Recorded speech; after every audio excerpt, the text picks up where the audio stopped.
নমস্কার বন্ধুরা, তনুশ্রী রান্নাঘরে আপনাদের সকলকে স্বাগত জানাই। আপনারা সকলে কেমন আছেন? আশা করি আপনারা সকলে সুস্থ আছেন, ভালো আছেন।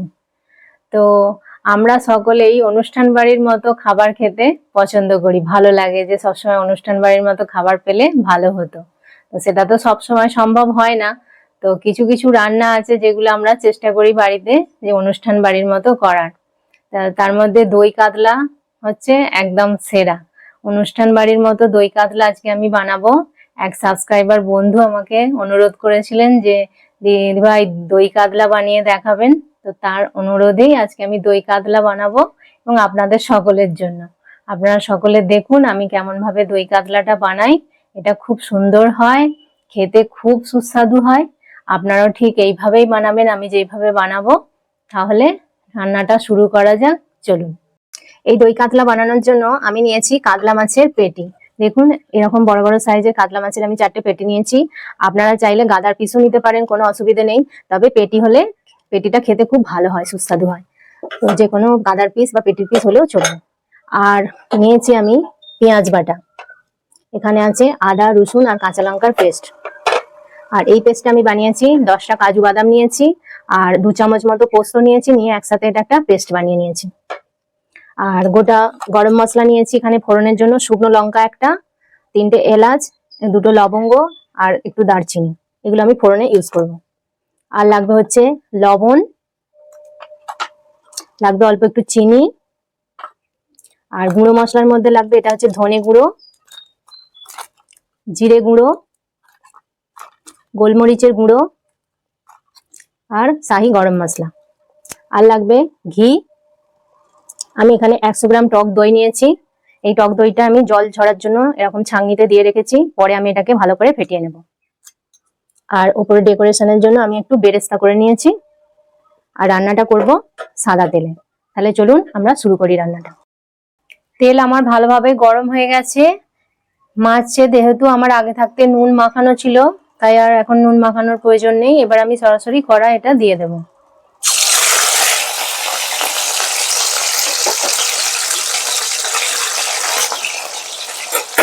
আর একটা পিস দিয়ে দেব।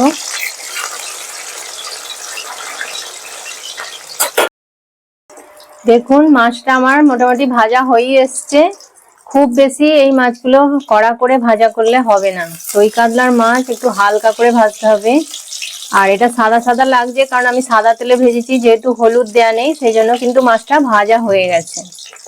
এর থেকে বেশি আমি আর ভাজবো না, তাহলে শক্ত হয়ে যাবে মাছটা। আমি এবার মাছটা তুলে নেব। এইভাবে বাকি মাছ দুটো আমি ভেজে নেব। দেখুন এই মাছগুলো আমার ভাজা হয়ে গেছে। এবার আমি এই মাছগুলো তুলে নিচ্ছি। মাছগুলো তুলে নিচ্ছি। দেখুন সব মাছগুলো আমার ভালোভাবে ভাজা হয়ে গেছে। এবার আমি বাকি রান্নাটা শুরু করব। এবার এই মাছ ভাজার তেলেই আমি বাকি রান্নাটা করব। তেলেতে আমি ফোড়ন দিয়ে দিচ্ছি, একটা শুকনো লঙ্কা দিলাম আর গোটা গরম মশলা ফোড়নে দিয়ে দিলাম। এবার একটু ভালোভাবে ভাজা হয়ে যাক এটা থেকে একটা সুন্দর গন্ধ বেরোবে। তারপর আমি পেঁয়াজ বাটাটা দিয়ে দেবো। এবার আমি পেঁয়াজ বাটাটা দিয়ে দিচ্ছি।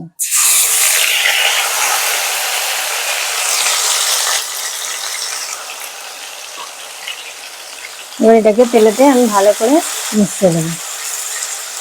ভালো করে পেঁয়াজটা ভাজতে হবে।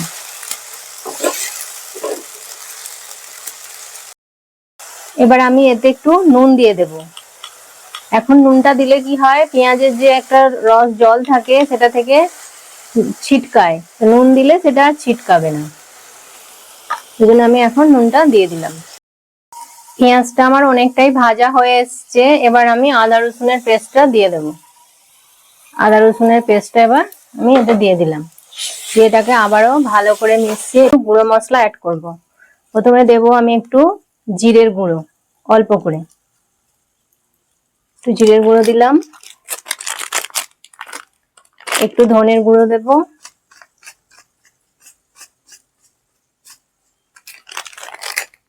আর যেহেতু আমি এতে কোনো লঙ্কা গুঁড়ো ইউজ করব না, সেই জন্য ঝালের জন্য আমি অল্প একটু গোলমরিচের গুঁড়ো দেব। ব্যাস, এবার এটাকে আমি আবারও মিশিয়ে নেব।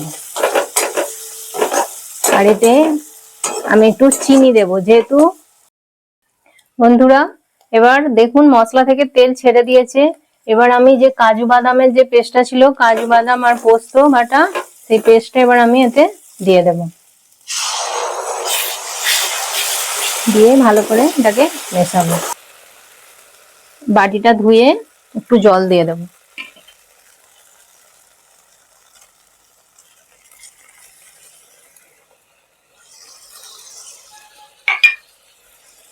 এটাকে ভালো করে আমি মেশাবো। এবার আমি দইটা দিয়ে দেবো। দইটাকে ভালো করে আগে আমি ফেটিয়ে নিয়েছি। আর এই সময় গ্যাসটা একদম লো করে দিতে হবে, দিয়ে দইটা দিতে হবে। এবার আমি দইটা দিয়ে দিচ্ছি। এতে 100 গ্রাম মতো টক দই আছে।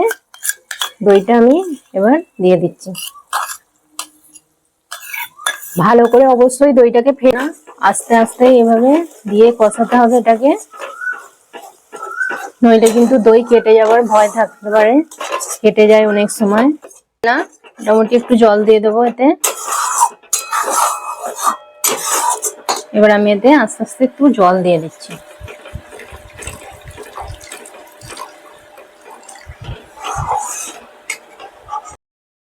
আমার টকবক করে ফুটছে। এবার আমি মাছগুলো এতে দিয়ে দেবো। মাছগুলো এক এক করে সব এগুলোতে দিয়ে দিলাম। এবার এতে আমি একটু বেরেস্তা, কিছুটা বেরেস্তা এতে আমি ছড়িয়ে দেবো।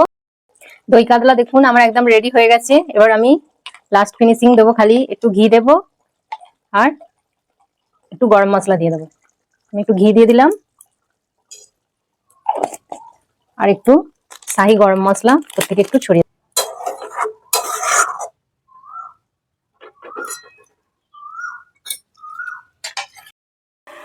তাহলে আমার তৈরি হয়ে গেল দই কাতলা। দেখুন কত সুন্দর ভাবে এটা তৈরি হয়েছে। আমরা যেমন অনুষ্ঠান বাড়িতে খাই, পুরো দেখুন একদম অনুষ্ঠান বাড়ির মতোই হয়েছে। যেমন দেখতে হয়েছে ঠিক খেতেও ঠিক ততটাই ভালো হয়। আর আপনারা দেখলেই বুঝতে পারবেন যে কত সুন্দর হয়েছে। এটা গ্রেভিটা দেখুন কত সুন্দর হয়েছে, আর কালারটাও ঠিক ততটাই সুন্দর এসছে। একদম থকথকে মতো, খুব বেশি পাতলাও না আবার খুব বেশি গাঢ়ও না। ঠিক এইরকম ভাবে আপনারাও বানাবেন, বানিয়ে খাবেন। ভীষণ ভীষণ সুন্দর হয় রেসিপিটা। তাহলে বন্ধুরা দেখুন তৈরি হয়ে গেল দই কাতলার রেসিপি। কত সহজেই বানানো হয়ে গেল এই দই কাতলা। আর দেখতেও যতটা সুন্দর হয়েছে, খেতেও ঠিক ততটাই সুন্দর। আপনারাও এইভাবে বানাবেন। আর এই দই কাতলা গরম ভাতের সাথেও খেতে খুব ভালো লাগে। আর আপনারা ফ্রাইড রাইস কিংবা পোলাওর সাথেও এটা খেতে পারেন। তো তাহলে আমার এই রান্নাটি আপনাদের কেমন লাগলো কমেন্ট করে জানাবেন, লাইক করবেন, কমেন্ট করবেন, আর তনুশ্রী রান্নাঘর চ্যানেলটিকে সাবস্ক্রাইব করে দেবেন। আবার আপনার বন্ধু বান্ধবদের মধ্যে এই রেসিপিটি শেয়ার করে দেবেন। তাহলে আপনাদের সাথে দেখা হবে নতুন একটি রান্নার ভিডিওতে। আপনারা ভালো থাকবেন, সুস্থ থাকবেন। নমস্কার।